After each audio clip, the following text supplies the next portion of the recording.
Hey, come catch this wave with the Fixx squad. The Fixx is in. I'm Mr. Soul, I'm tuning in. What you doing?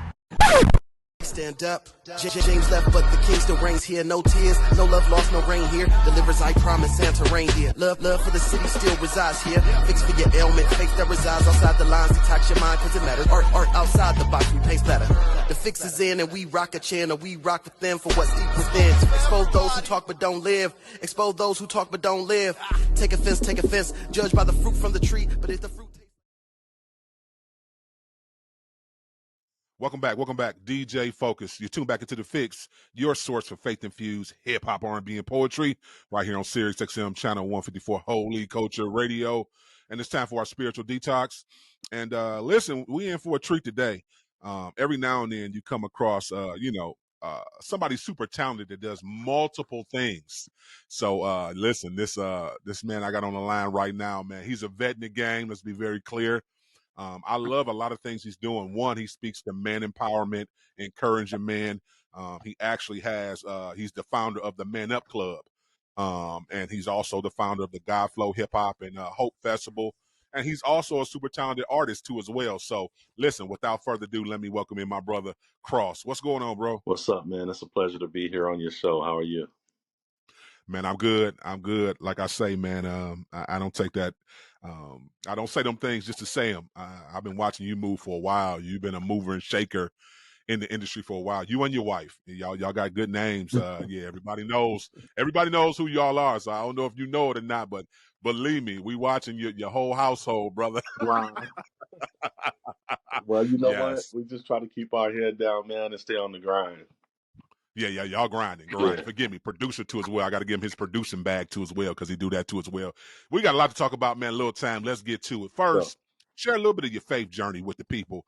You know, how you develop your own personal relationship with Christ. Man, for me, I grew up, around a gospel family, in the South.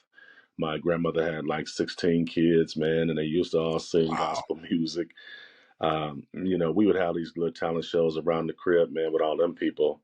And I really wasn't a singer. And so obviously the family was a faith-based family. And so, I would just rap. And so that's how I ended up starting doing gospel rap, like way back in the day. But then, I grew up, man. I went to college, played football, Division I football, and, went to school. And then even after school, though, I still get out of them streets in California, man, and got to hustling and doing all kind of crazy things. And believe it or not, bro, I was in a strip club when God really called me and when I really had the true relationship with God. Like I was in the club, I was tipping the girls, and the Lord just spoke to me, man. He was like, "Are you happy?" I mean, when God speaks, He speaks clear, He speaks quick, and it's precise, but it cuts. And so, when I just responded to that, the answer was no, I'm not.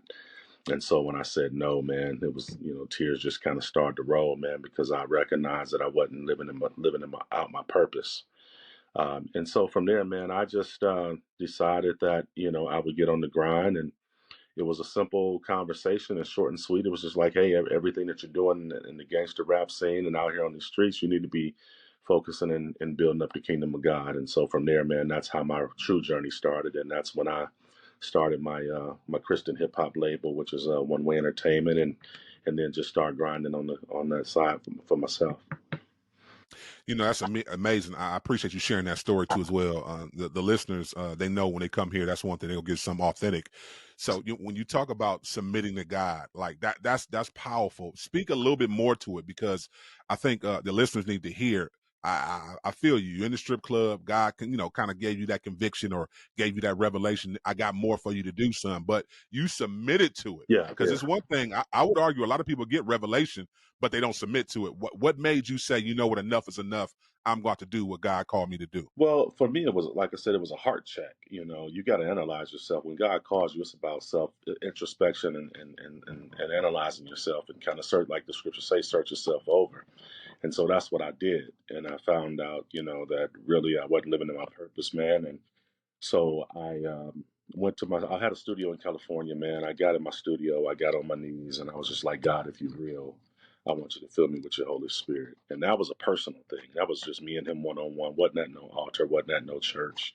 And he done it, man. And he keep it 100 with you, man. I think I probably passed out for about 10, 15 minutes, man, just slaying what they call slaying in the spirit if we talking, spiritual Yes. language. But when I came to, man, I was just like, okay, I'm made new. I'm different. And so I left all my stuff in California, man, and moved back to Minnesota. And then God put me on lockdown for about a year.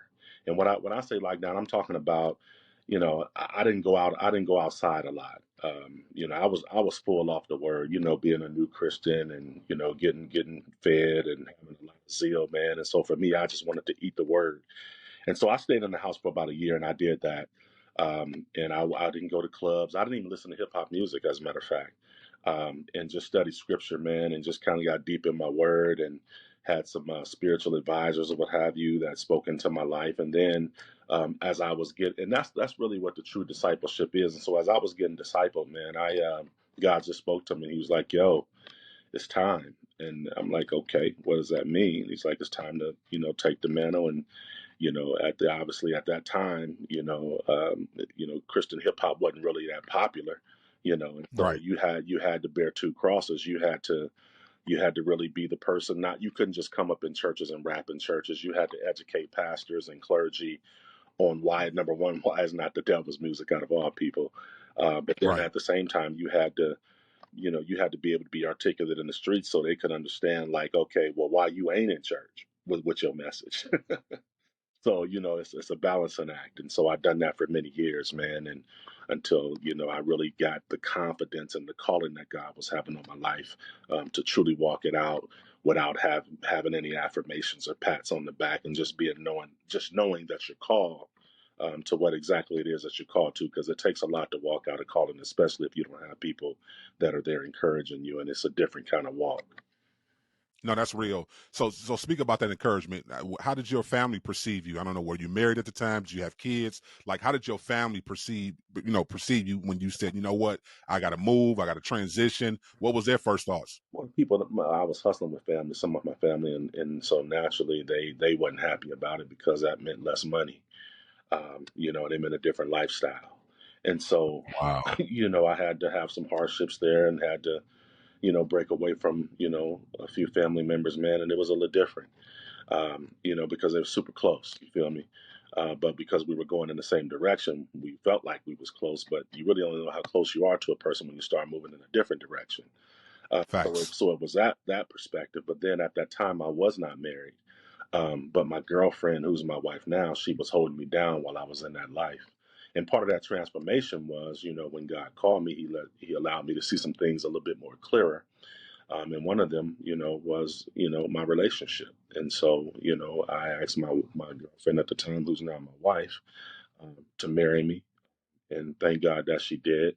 And she'd been riding with me from day one. And, we've been married for 21 years now. And so, yeah, it was different. I mean, some family accepted it, and then some different, some didn't. But the ones who did, man, those were the ones who was there for me. And obviously, you understand that, your family is your first ministry. So I started to focus on my wife and my kids when it came to the gospel. And fast forward to today, there's a lot of things going on as far as family, because as you mentioned, my wife is very supportive. She's Grammy nominated for spoken word. But then all of my Mm. kids, they're all into they're all prolific Christian hip hop artists. Absolutely, absolutely. Yeah, speak about your kids a little bit. I think I know who they are, but speak about your kids a little bit and what they're doing too as well, and then how did you impact some of their decisions with even getting into music? Yeah, it's interesting because my oldest son, KJ, which is who a lot of people know, because I started him out when he was about 11 years old, and he rocked with me for about 10 years, and I took him all around the country and what have you. So KJ was the first one, and to make music with me and kind of pick up the gift and take it and run with it. And so he done that at such an early age, and he done it for about 10 years. And then, at 21, he started going into, a different career field and what have you. Which is fine, and that's respectable, and so he had his run, and he may not be done yet because me and him just connected here recently. But then his younger brother and sister, which is Titus and Selena.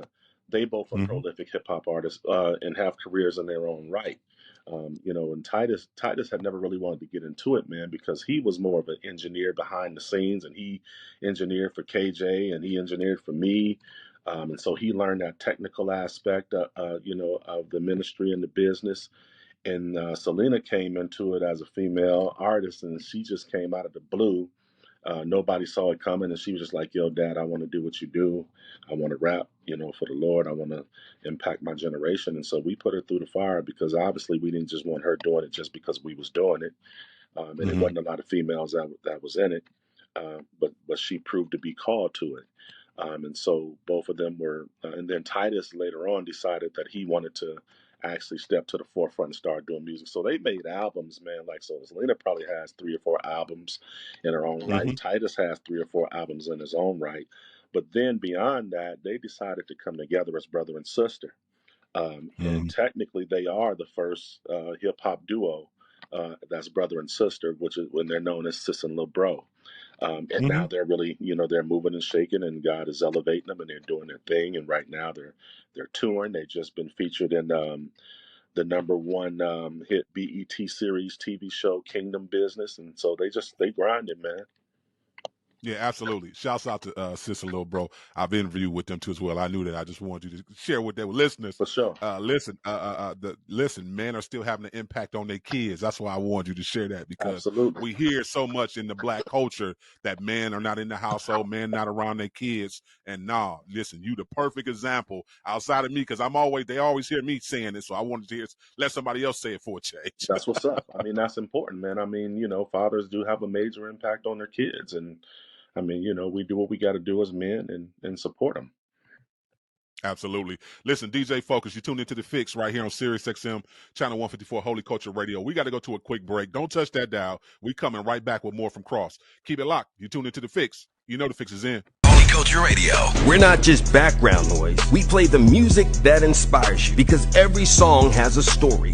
Christian hip hop and R&B music and talk on Siriusxm channel 154, 24 hours a day. Holy Culture Radio is changing the game. Discussions about faith, arts, vocation, and education. We talk about the real issues that affect our communities and work together to find solutions. Join the discussion at holyculture.net and be heard. Welcome back, DJ Focus. You tune back into the Fixx right here on Holy Culture Radio, Siriusxm channel 154. Listen, I still got the super talented, the exec, the man himself, Cross on the line with us. So Cross, talk about it. As you transition your life, as you start to work doing music, what made you start the record label? Like, what did you see you as an artist first and built on that and said, okay, it's a need for a record label, or did you always want to be that record label exec too as well? No, I can't say I had that foresight to be a record label exec, but what I will tell you is I was kind of like every young cat out there, man, that just wanted to be a superstar and a famous rapper. And so that, for me, that's what I did. I focused on the artistry aspect of it. And any artist out there knows, man, that, once you really get into this thing, it's way bigger than the music, because you definitely have to have a strong business acumen, or you have to be connected to the business world. And so for me, it was trial and error. As an artist, I would, go to all of these different conferences and concerts around the country and tours and pay different fees. And I just kind of, through trial and error and just kind of being told no, man. I think I'm probably one of the most people who've been told no when it comes to building a Christian hip hop brand, man. But at the end of the day, I took all of those no's, man, and just made them lessons. And for me, I always knew that I was relentless and resilient. And so through trial and error, man, I learned the business of music, and I stuck with it, and I have longevity. I've been doing this for 20 years. And so for me, I wanted to be able to give the culture what I didn't have, which was a roadmap, and to be a trailblazer, and to be able to open and knock down some doors, man, so that these artists wouldn't have such a hard time. And they can really focus on their artistry. And so for me, that's how I got into the executive aspect of it, and opening, One Way Entertainment, which is my record label. And we branded out on a couple of different platforms to be able to do that, man, because as you mentioned earlier, I started a nonprofit, which was the Man Up Club, which is a mentor leadership organization for African American kids aged 13 to 23. And then on top of that, 4 years ago, we launched the National Christian Hip Hop Festival called God Flow. So that, the business aspect is just kind of part of my DNA. No, that's good. And I appreciate you, taking people up under your wing and like really mentoring and showing people how to do the business. I think that's where we've been behind. We've caught up now. And to your point, when you said you think you've been told the most no's, I don't know. I might can have a conversation off air with you. My first 3 years of doing radio, I've been doing it for 8 years now, coming up on that. Yeah, 8 years now.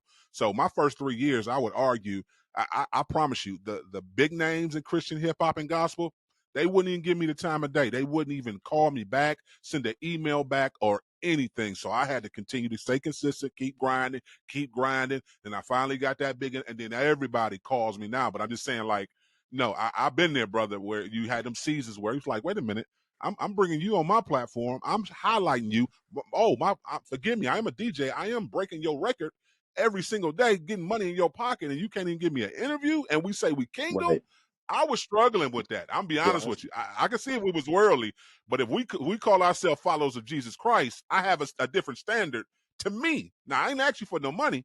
Well, you don't stand alone. That's something You don't different. stand alone in that. I mean, you're 100% right and you're 100% accurate. And sometimes, I mean, I think that as leaders in the body, men, we have to turn around now and just start teaching character, because that's what it boils down Yeah, to. absolutely. Yeah, absolutely. So listen, talk about it before we get into this festival. Talk about the project. You just dropped a project a few months back. Talk about the inspiration behind it and why this project now. Well, for me, man, I actually dropped 2 of them. One of them was called the Gospel According to Soul, which was more of a soul Okay. record. Just because I was getting older, I'm like, man, I still got a message. I still got music in me. And so I wanted to just reach out to a different demographic, because obviously I wasn't trying to, appeal to the teens or what have you. And so I ended up dropping that project, which is more of like a gospel soul record. If you think of more your Otis Reddings, your Al Green, Curtis Mayfield, if those cats did gospel. So that album's out there. But here recently, I just done a new album a couple of months ago called Cross My Heart. And the reason I came back and done that album, man, is because I definitely had some more to say. And as I was listening to the new culture, man, I'm not hearing a lot of God and a lot of gospel in the music. I'm hearing what's hip and what's really nice and what's current and what's trend, and maybe dropping God's name a couple of times. But as far as substance, I wasn't hearing it. And then considering the fact that, like I said, first your family's your first ministry, I wanted to be able to pass down something to my kids of substance. It's one thing, it's like I tell them, man, it's one thing to live a life to be successful, and you can do that as an artist, but it's another thing to live a life of significance. And significance to me is when you can leave a legacy or impact people when you're not around. And so for me, that's why I done the new album, man, because I wanted to be able to leave my kids a legacy, and I wanted them to have some substance that, of what, and it's not about being the best, not by any stretch of the imagination, but it is about being thorough and being intentful when it comes to spreading the gospel. And so we don't want to compromise on that, man. So I just wanted to be able to tap into it while they were doing it, so I could show them some practical things in a practical way when it comes to making kingdom music. So I'm glad you brought that up. And this is a conversation we constantly have on the show when you talk about, some of the vets or old school within CHH compared to the new up and coming. Do you think it's a lack of disconnect between, vets like yourself and some of the new, where, because I feel like it needs to be some type of discipleship. I think some of the young don't know how to put the scriptures or say God more, or, within their music, because a lot of them probably are not studying on the level that we study on, just being fair. So they don't even know how to articulate that in that, but they are in the culture. They know what's going on with the latest trends and what people like about church and what they dislike about church. So do you think it's a disconnect or a medium where we can meet to where they need to be discipled more, or is it just, you just think it is what it is? Yeah, I think it is a disconnect, but I think it's from a dual perspective, man, because I think the responsibility lies on both sides of the table. I think it's incumbent upon us to be able to pass down that information, that knowledge, those bumps and bruises that we got, and that discipleship of actually studying the word to show yourself approved. I think that we need to do a better job as older guys to be able to pass that down. But at the same time, there's a responsibility that, these young artists have too, really, to get that knowledge and soak up that information, you know what I'm saying, and really be able from that standpoint. But then the other side of that is, when we came along, it was very important for us to have a covering and to be connected with a church, which is where we would get some of that discipleship. And so, I don't know how many of these guys are really, in church and really disciplined and operating in humility where they can learn, from a pastor or what have you. But even if they're not getting it from their direct pastor, this is the first generation now where they can get it from Christian hip hop artists who have come before them, who speak the same language. So I think it's a shared responsibility. I think we got to do more conferences. I think we got to have people who are at the forefront of this movement to be speaking from that perspective too, who have an influential voice. No, that's good. Listen, before we get to the festival, talk about working on kingdom business, with your kids and everything that went into that. Because bring us up to date with what you did with the film, what your kids did with the film, and just too as well, what was your outlook when you saw the finished product? Yeah, absolutely. So Kingdom Businessman came through, a long-term relationship that I have with some friends in the LA market who are heavy into the film and television market. And it's just a matter of my kids standing on my shoulders, man. It's basically what it is because, these relationships you cultivate them over a decade or two. It's not something that happens overnight. And when people see your consistency, they know they want to work with you because you're going to be around tomorrow. And so for me, that's what it was. I'm always looking for opportunities just from a business standpoint to elevate the gospel. And obviously, I want to be a person who invests and pour into my kids because number one, they've been faithful, but number two, they've made great decisions. And so I want to reward that. I don't want to just throw opportunities to them just for the sake of throwing opportunities to them because there's a responsibility that comes with that. And so I was able to leverage some relationships, man, in Hollywood. I was one of the um, producers for music on all of the Preacher of LA series and Detroit and Atlanta and what have you through those relationships. And then they just Okay. grew from that. And so there was an opportunity for me to get System Lil Bro connected to Kingdom Business. And so they done a feature and they appeared on the show as themselves, which is super dope. And they're being Yes. introduced as, that Christian hip Yeah. hop Yeah. group. So we're excited to see that. That's coming out in October on BET. And man, when I just saw the finished product like last week, and I was really blown away, man. It was one of those moments where you can actually truly exhale for a minute. You know how it is. You work and you work and you work, but you really don't necessarily get to see the Yes. true impact, the fruits of your labor. And so when I got to see the final cut of the BET show, it was just one of those moments, brief moments where I could just pause, take a deep breath, and be like, okay, God, he really got us. And he's like, he's really showing us that he appreciates what we're doing. That's good. So listen, talk about the God Flow Festival. Let's be very clear. What I love about you, I can tell you are looking to bridge that gap. I think we've been divided too long. No, it's okay. So that's what the good. Fixx is about. So listen, we connect perfectly because they call us the black sheep. We don't care. We not too far gone to the left or the right. We right in the middle. I've been watching you for a while. Like I say, I think the first time I noticed the God Flow Festival, you brought T.I. out to talk to the young band. Speak to the importance of that. I know you brought Cedric the Entertainer out too as well. We know this year you got Blac Chyna. So speak to that a little bit about bridging that gap, building these relationships, because I think to your point, you brought this up. You said it with Christian hip hop artists, but I think it's also with mainstream artists. How can we hold them accountable to a standard that they don't know if they're not being discipled? So how do we get them to a disciple place if we don't build relationships and connect somehow? Because people, always talking, but build the relationship and let God be God. So speak to that, what you've been doing for, 4 or 5 years now. Man. Come I on. think that, well, first of all, it's just a matter of not forgetting where you came from. For me, I came from the streets. You feel me? I was out in the culture, and what people fail to realize or they get amnesia about in the kingdom of God is like the process. I got baptized, I got filled with the Holy Spirit, but it was a process for me to, really get in the kingdom and operate in the kingdom. I mean, that took a while, and God still ain't finished working on me. I still got issues and this, that, and the other, and I still, I got friends in the kingdom, but I also got friends on the other side. And so the thing is, if you had just thrown me away because I was in transition, then I never would even, been in the kingdom the way I am and even having any impact at all. And so for me, man, like I said, I like to bridge. You spoke it well. I like to bridge the gap, and that's why I brought Ti because people all of a sudden assume, or they automatically assume that because we bring these secular artists that we're always wanting the secular artists to co-sign and stamp what we're doing in the kingdom, as if it gives us some sort of street credibility or validity. But at the same time, God is God and the kingdom is the kingdom, and you never know how what you're doing in the kingdom is going to impact that other person who may not be in the kingdom. And if they do get it impacted, then they have a platform where they can go out and spread the gospel much quicker and much faster.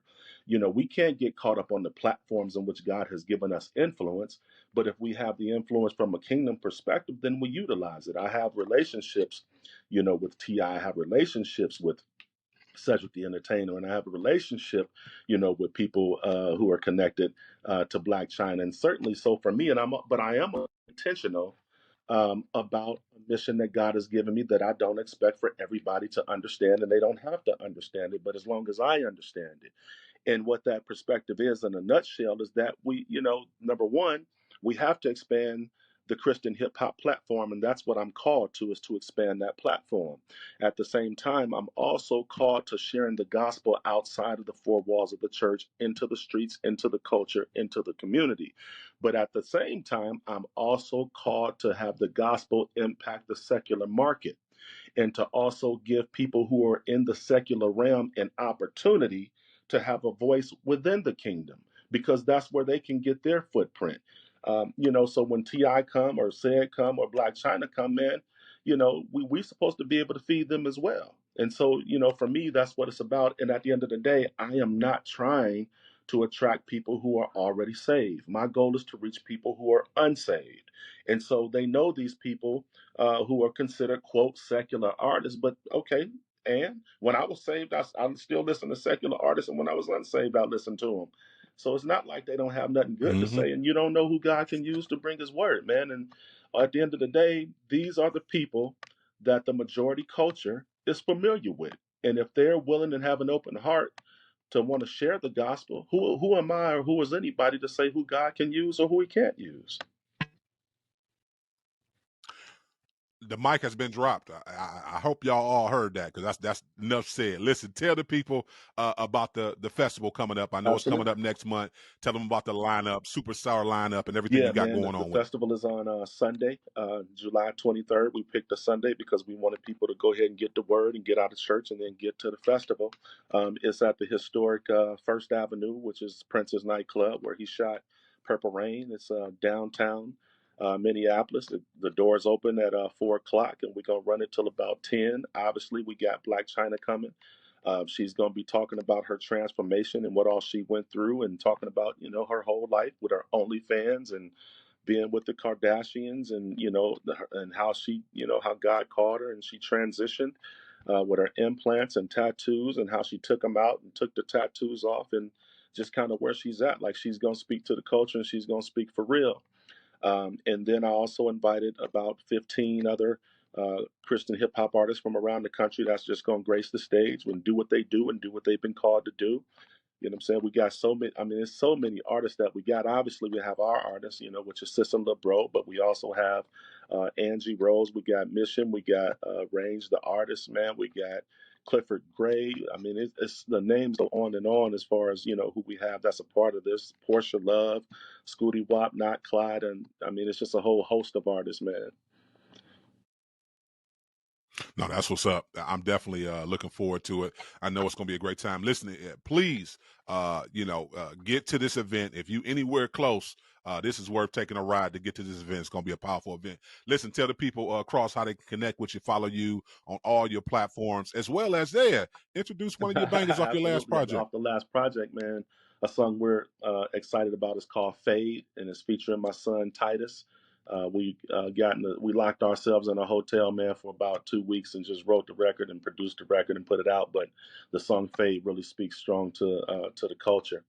Y'all can get at us, man. If you want to get to the festival, you can get your tickets online at godflowfest.com. You'll see the lineup and everything that we're doing in that regard. If you got young men that are around the country that you believe need mentorship, you can reach out to us at themanupclub.org. Which is our website, for that.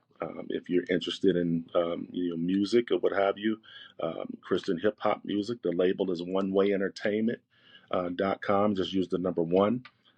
If you want to get at me on my social media, it's just Hey Cross, but it's HEYXROSS. So those are the places in which you can get me, man. I'm kind of easy to find, though. Yeah. No, I wouldn't say you're easy, but a lot of people just don't know about you. So I'm grateful that you came on and chopped it up with us this morning. Listen, we got to go to a break. We're about to play this banger right now from Cross. We'll be right back. Keep it locked. You're tuned into The Fixx. You know The Fixx is in.